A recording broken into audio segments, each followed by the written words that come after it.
The topic for this group in general is production of robust pigs, and I'm going to try and go at it from a process or a technology that we're using with JBS pork, where we will adjust the scheduling within our breeding herds to produce a more robust pig at the end of each weaning.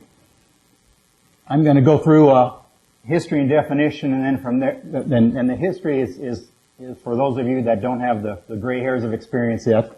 And then from there, I'm going to go through the various aspects of scheduling within a sow farm and how each of those scheduling adjustments will affect the robustness of our pigs. So batch farrowing is obviously not a new technology. In the 60s and 70s, everybody batch farrowed. It was called seasonal batch farrowing, spring and fall, just to avoid the weather effects during the wrong times of the year. In the 90s, as we moved sow herds indoors, there was the move to go ahead and start breeding weekly, farrowing weekly, weaning weekly, with the purpose of trying to utilize the capital investment that we have in facilities.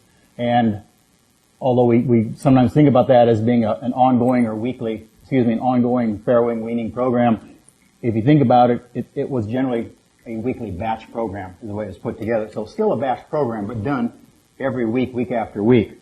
Where we have progressed from there is to a monthly batch program.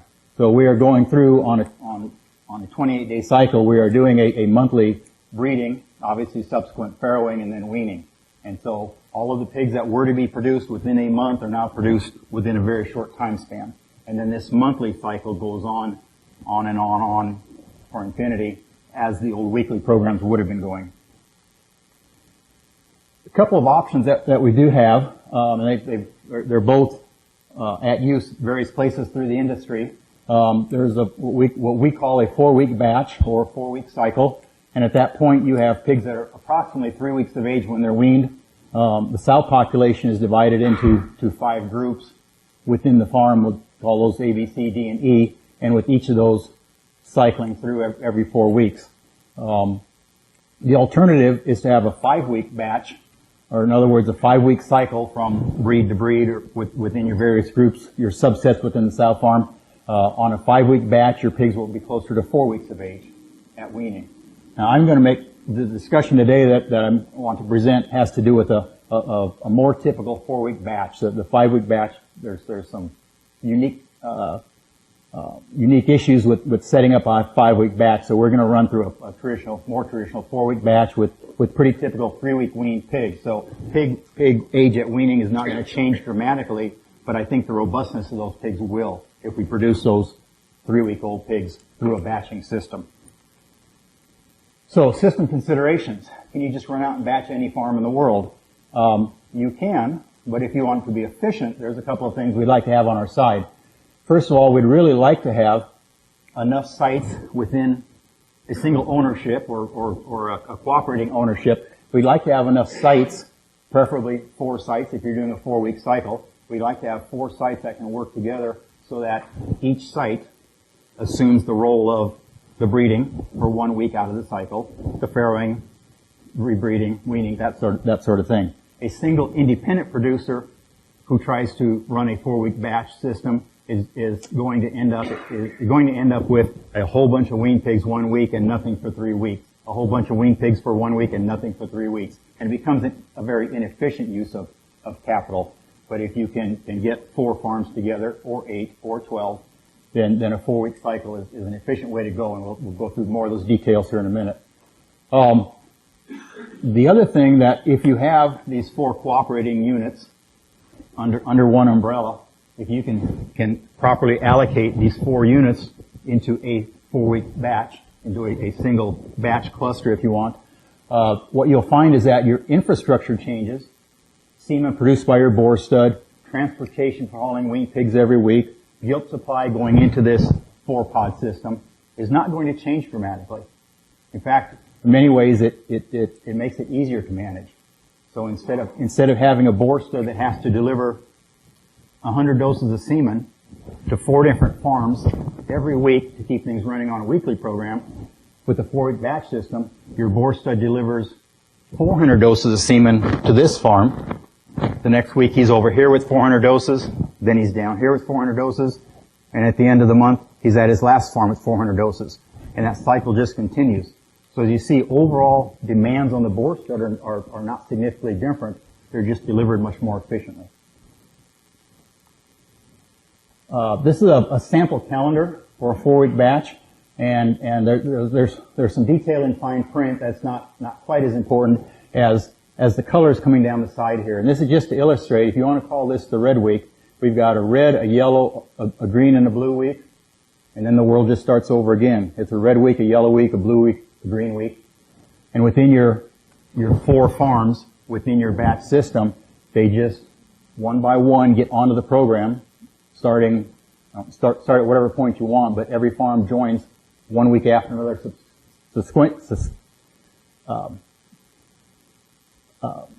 1 week after another until you've got all 4 farms enrolled in your system.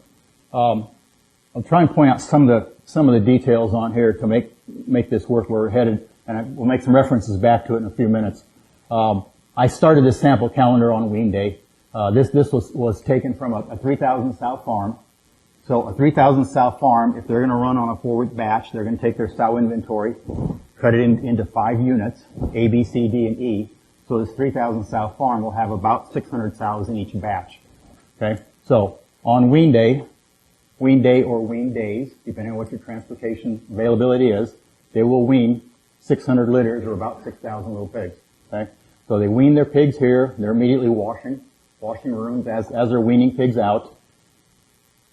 As they're finishing their wean day or days, again, depending on how they want to schedule within their system, they'll start breeding gilts. They'll start breeding sows. And then their sows from past breedings will begin to farrow down here. Then they're processing pigs. So you can see that these are 2 fairly rigorous weeks as far as the need for labor at the farm. You've got a couple of lactation weeks, and then this farm is back to a wean week. And like I said, life just rolls on after that. I'll make some more comments about this as we go through it. But the point is we've got 4 weeks, red, yellow, green, blue, and then life just goes on, red, yellow, green, blue. Sow space adjustments. This is one of the first questions that came up. If we have a sow farm that's doing a traditional weekly flow, they're basically moving 5% of their animals, 5% of their breeding herd every week. Okay? And so how many open sow spaces, how many non-utilized sow spaces, how many empty breeding crates do you need in order to make this flow? For most farms, if they're moving 5% a week and they're weaning twice a week on a Tuesday, Thursday, or Tuesday, Friday schedule, they're going to need 2 to 3% open spaces just to be able to physically move sows around the system. On a batch farrow, instead of moving 5% of your sows a week on a 4-week batch, you're moving 20% of your sows a week. Now, the good news is you don't need 20% open spaces. Okay? Generally, on a 4-week batch, on a large farm, you're not going to be weaning every pig the same day. As I showed on this example with the calendar, this farm is weaning over a period of 2 to 3 days, and so they're not moving 20% on a single day. Certainly 20% within their week, but not on a single day.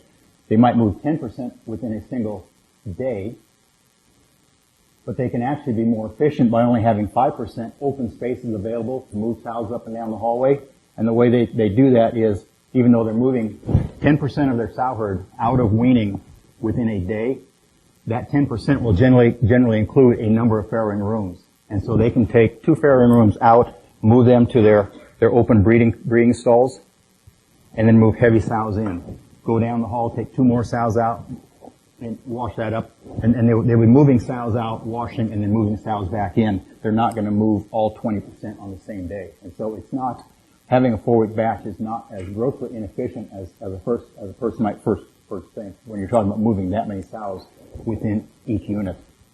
The other thing that we can do to help control open space within the sow herd to maintain the efficiency of a batch is to make sure that we time our removal of cull sows as we come through that week in the batch system.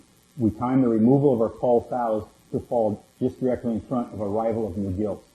And that's just, becomes a common sense thing once we work through it on a calendar. So the efficiency of having open spaces is not near the downfall that some people would have thought it right off the bat. Improved gilt management is another opportunity that we have within a batching system. Within a batching system is a scheduled system.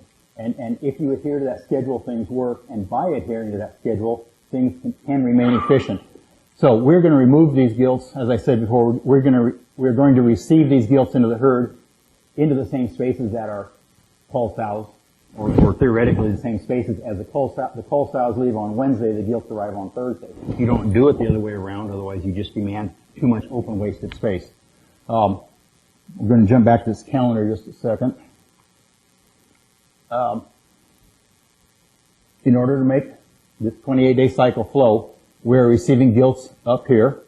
So if you're the first sow farm in the group, you've weaned, you've bred, you have gotten rid of your cull sows from up here. Cull sows go out on Wednesday. Your gilts are due to come in on Thursday or Friday. As these gilts come in order for them to fit your next breed schedule on your farm, these gilts have just under 3 weeks to be cycling and be breeding.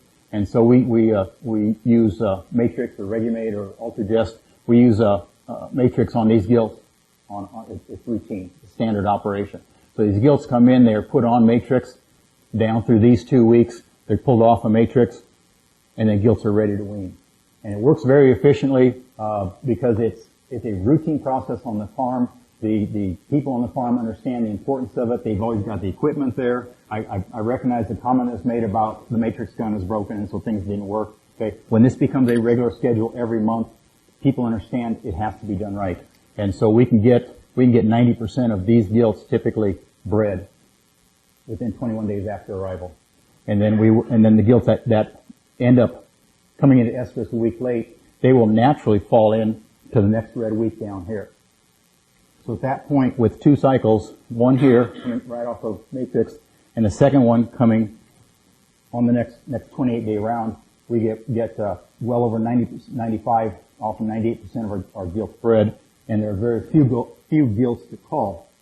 When they're called immediately after that second cycle, that second opportunity to breed. If you're not a bred gilt after your second opportunity, you leave. There is no reason to stay on the farm. In this program, in a batch cycle, because it's scheduled, we do not see gilts that hang out for 75 and 80 and 90 and 100 days. It just doesn't happen. You've got 2 chances, and then you're gone. And because of the matrix used up front, we're very efficient at getting them in on those first or second cycle.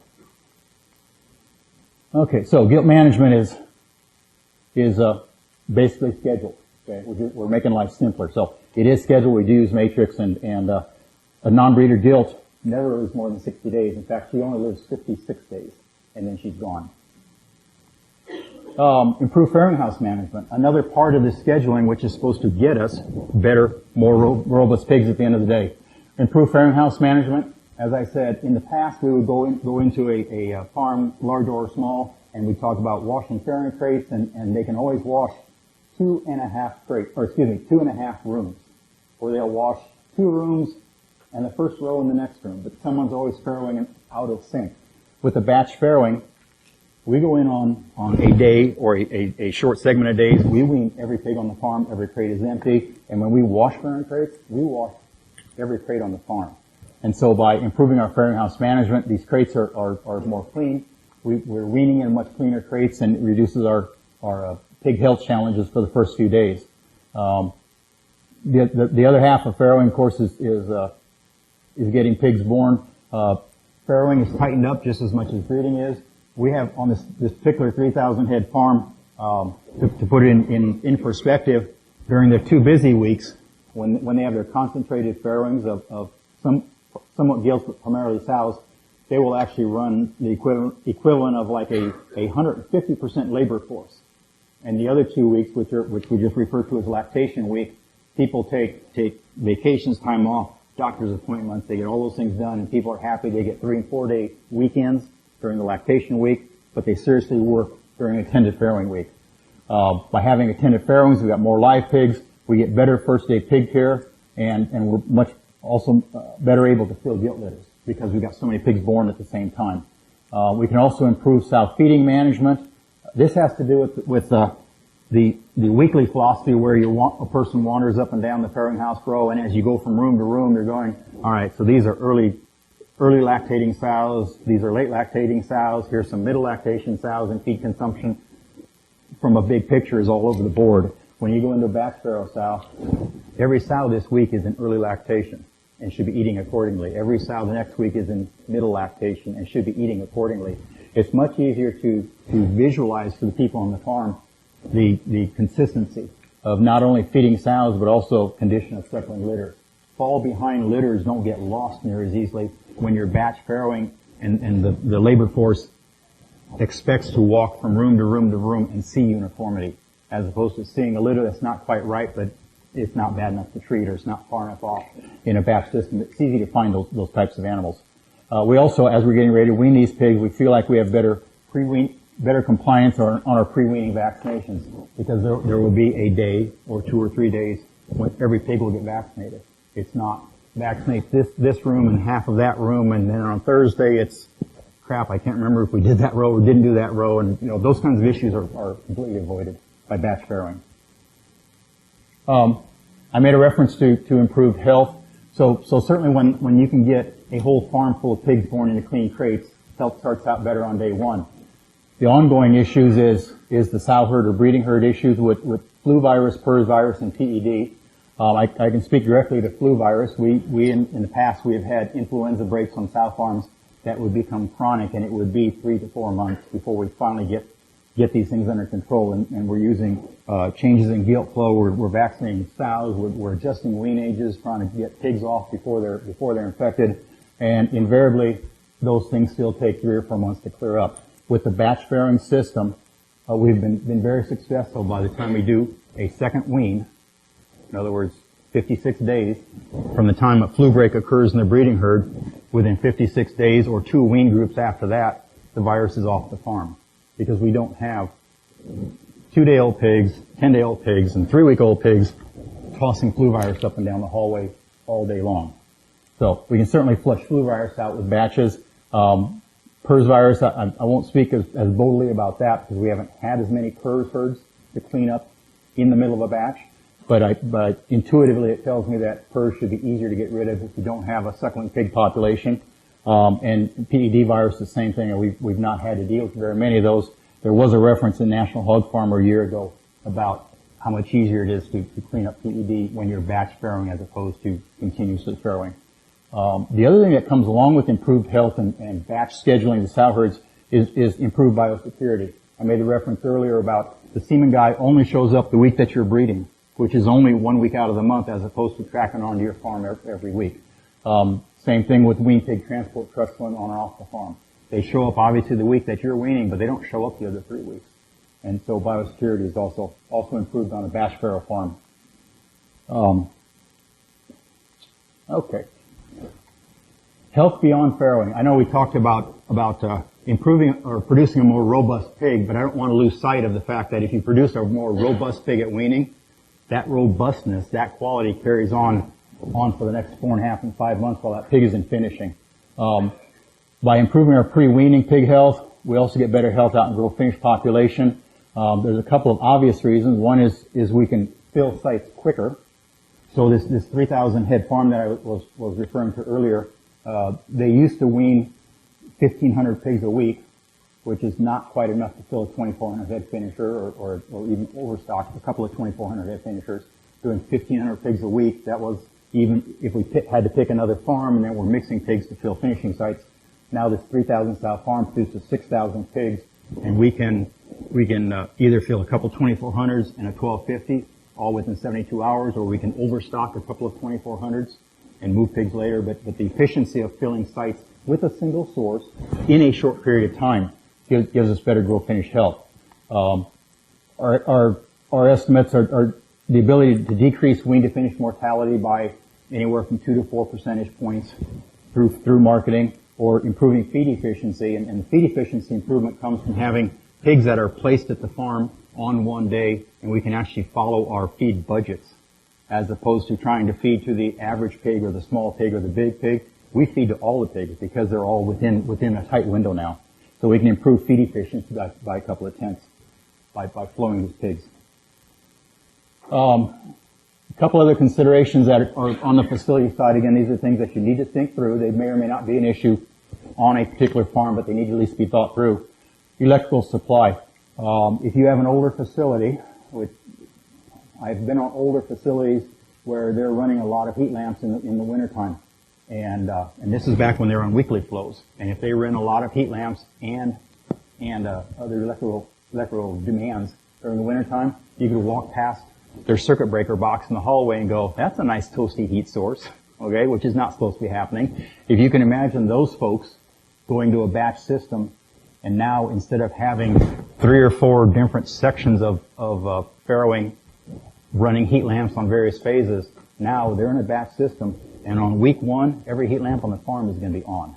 On week 2, most of those heat lamps will be on. Now they don't have them on at all during week 4, but they've got them all on during week 1. And so you need to make sure that your electrical supply can handle it. In a well-built facility, it's not a problem. But if you've got a crusty old facility that barely made electrical standards 20 years ago, this might be a concern. The other thing is when you're power washing, you're going to be drawing some electricity through there. Now, in the past, when we power washed this 3,000 head facility, for example, in the past when they power washed, they've got 3 good power washing machines, but they only ran them for a few hours each day. Okay, so now when they are in a batch system, they've got a short time frame to clean the whole facility. They still only need 3 power washers. You don't need to go out and become a major investor in power washers, but someone needs to recognize that those 3 power washers will be running 14 to 16 hours a day. There will be multiple people running them, but they will run multiple hours during the day instead of just power wash a half a room, go load it, go wean cows, go catch some breedings, come back and power wash another half a room. Okay, you don't do that within a batch system. In a batch system, you start the power washers and you run them. Okay, so make sure your equipment's in good shape. Make sure electrically you can supply that. And then the final thing is water supply. I did talk to some other folks who made the reference that if we had to run 3 or 4 power washers that long, we'd probably run our well down. And they actually talked about bringing a tank of water in for power washing day. We've not experienced that within our system, but it's something to consider if you're going to be doing serious power washing all in a short time frame. So, in summary, batch flowing or scheduled organization in order to get a more robust pig by having pig uniformity. The positives I look at that is improved utilization of daily labor. I guess I didn't go into detail on that very, very quick, but I will comment on it. On this 3,000 head farm, we had people wandering around the farm every morning, and they would go tend to a few sows that are farrowing. They'd run up one room and they'd process some pigs. They'd run out and breed some sows, and they'd run back and check on some more sows that are farrowing. Okay, that running around is completely eliminated when you go to a batch farrowing system, because you have everybody 10 sows this week. There will be, there's some breeding might overlap with that, but you have specific chores that you do, and that makes the daily labor a lot more efficient. Along those lines, we've had nearly 100 farms go to a batch farrowing system, and at this point there's only one who complains about it. Okay, the other 99 say they will never go from a batch farrowing system back to doing everything every week, trying to get everything done. Okay, the one farm that complains about batch farrowing is the same farm that complained when they had weekly farrowing every week. They just complain because they don't want to work. I think is their issue. But from a batch farrowing system, it's so efficient. People just see it as much more efficient that most people would not go back to a weekly flow system. All in all, pig flow is important. It increases the health of your suckling pig, which is good for piglet issues. Helps on disease elimination, like I mentioned with flu virus. And then that health, that robust pig, when he goes into a wean to finish barn, he'll do better. And a lot of it is because you can rapid fill those sites. Again, from a bigger picture, biosecurity is better on a batch scheduled farm. And one other thing I didn't catch on the calendar when we went through there earlier, we have the potential to increase gilt lactation. Now, gilt lactation could be whatever you want on a weekly farrow farm, depending on how long you want to hold gilts and recycle them and what kind of off week you want to breed them on to get some extended gilt lactation. But you can do those kinds of things on a weekly farrowing farm. Within a batch, our advantage is, if you look on that calendar, if you'd noted, the gilts are always bred the first couple of days of our breeding week. Gilts are always bred early. They don't and then when we go to wean out, because they're bred early, they're going to farrow early, and obviously when wean day comes, they will have the longest lactation. They will, by schedule, have the longest lactation of any of the females on the farm. So you definitely increase I would say you're most likely to increase your gilt lactation length, which of course brings you benefits every lactation for lifetime production thereafter. On the negatives, on a batch flow system, we just need to make sure we set it up within the right type of system, make sure we have a multi-site system. Multi-site, of course, meaning the world is best if you have 4 sow farms that cooperate together. Everybody picks a week and we start the system up. It does require attention to scheduling. If you have detailed people who can look at that calendar at the beginning of the month and say, here's where I need my labor, here's where I need my semen, here's where I need to call the wean truck, if they will follow that schedule, follow the details, it works well, but they do need to follow the details. And finally, if you want to really efficiently utilize your gilt space, as we do here, gilts are they're there for less than 21 days and they're bred. You do need to use some sort of a gilt estrus management, which makes it work well for us, and I'd suggest that be the way that you do it.